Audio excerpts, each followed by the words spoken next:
Anissa, on va découvrir grâce à vous une série qui propose de redécouvrir l'histoire de façon inédite. Comment? En montrant des monuments et des sites comme on ne les a jamais vus. C'est ça. C'est effectivement le pari relevé par cette émission et puis ils le font très bien. Alors c'est une série documentaire historique. Ouais. Évidemment, l'idée est de vous présenter, aux téléspectateurs, vous savez, ces monuments que l'on visite par millions de gens qui viennent du monde entier, qui continuent de fasciner malgré les siècles, tant par leur mystère que par leur donc c'est partout, architecture. Dans le monde entier, c'est ça. Donc le Taj Mahal, je sais pas. Exactement, les pyramides au Caire. Et c'est tout le principe. Alors, le fait est que ces monuments, on les a vus on les voit tels qu'ils sont de l'extérieur. Après, il y a d'autres mystères qui se cachent souvent à l'intérieur et qu'on ne voit pas à l'œil nu. Et tout le défi de cette émission, c'est de vous montrer ce que l'on ne voit pas, nous, quand on est à l'extérieur. Comment? Grâce aux nouvelles technologies. Voilà. Alors, le présentateur est évidemment un historien totalement passionné, mais ce n'est pas seulement un homme d'histoire, c'est aussi un homme qui vit avec son temps et qui a décidé de vous faire découvrir des monuments sous un angle très neuf. Ça s'appelle Ancient Invisible City, ce qui veut dire les anciennes cités invisibles, et c'est produit par la chaîne américaine PBS.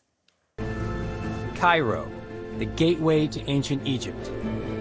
Istanbul, the crossroads between Europe and Asia.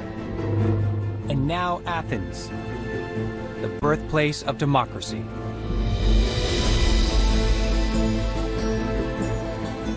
I'll be investigating this city's hidden sites to find out how the ancient Athenians created an idea that has endured for over 2,500 years: democracy. And I'll use virtual reality to explore this amazing place in a whole new way. What a view. The ancients called this place the City of the Gods. Welcome to Invisible Athens.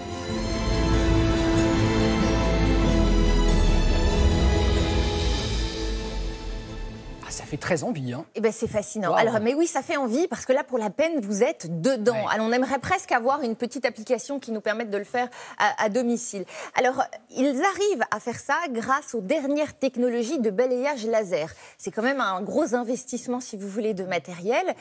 Et pour les amateurs de jeux vidéo, vous avez cette réalité virtuelle, mais sauf que là, vous êtes tout simplement au cœur d'un des monuments les plus fascinants sur cette planète. C'est assez incroyable. Alors, je vais vous laisser voir par vous-même, comment est-ce que cet historien a pu, lui, visiter Athènes et ce site incroyable. The Parthenon. And right next door is one of the most intriguing buildings in the world. And we're going to find out why it's one of the most important buildings of ancient Athens. Our scan team has been given special access to investigate. I'm going to explore the Acropolis in a new way. Let's go. Can't wait to see this. So, welcome to the Acropolis. Nice. Matt's team has stitched together thousands of high-definition images. Oh man, that is intense. To make a model of the Acropolis that I can experience in extraordinary detail. Yes. What? Yeah. You pass through that main space and then watch out. Coming at us. Oh, getting the curiosity board. Whoa, now I made it. Yeah. Fantastic there. I think it's really here that you get that strong connection between the mythic past and the foundation of Athens and the ideas of the golden age of democracy of Athens.